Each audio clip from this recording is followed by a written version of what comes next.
एकजना व्यक्तिले नेपाल र भारत दुई देशको नागरिकको हैसियतमा दुवै देशबाट सुविधा प्राप्त गरिरहेका छन्। नेपालको नागरिकता लिएका युवकले भारतको नागरिक रहेको प्रमाण भारतको महावाणिज्य दूतावासको कार्यालय बिरगंजबाट लिएका छन्। धनुषा जिल्लाको तत्कालीन हरिने गाउँ विकास समिति वडा नम्बर 5बाट पिता मनिरुद्दिन अन्सारी उल्लेख गरी मोहम्मद नाइम अन्सारीले 2070 साल जेठ 13 गते वंशजको आधारमा टोलीबाट नागरिकता लिएका छन्। नैमुल्लाहको नामबाट बिरगंज स्थित भारतीय वाणिज्य दूतावासबाट प्राप्त गरेको भारतीय नागरिक दर्ता प्रमाण पत्रमा पिताका नाम मनिर मिया उल्लेख रहेको छ। वाणिज्य दूतावासले सन् 2020 डिसेम्बर महिनाको 9 तारिकमा नैमुल्लाहको कार्ड जारी भएको जनाएको छ। नेपाली नागरिकता र वाणिज्य दूतावासको कार्डमा नाम फरक देखिए पनि फोटो एउटै रहेको छ।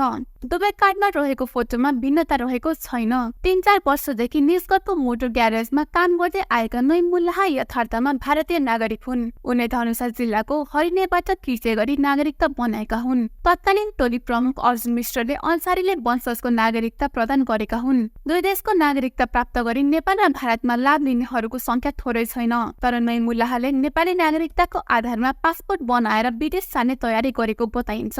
ग्यारेजमा काम गरेर उनले विदेश जाने खर्च जुटाउँदै दक्षता प्राप्त गरिरहेका छन्। केही महिना पूर्व उनी पासपोर्टका लागि धनुषामा आवेदन दिए पनि अनुकूल अवस्था नदेखिएपछि फिर्ता भएका थिए।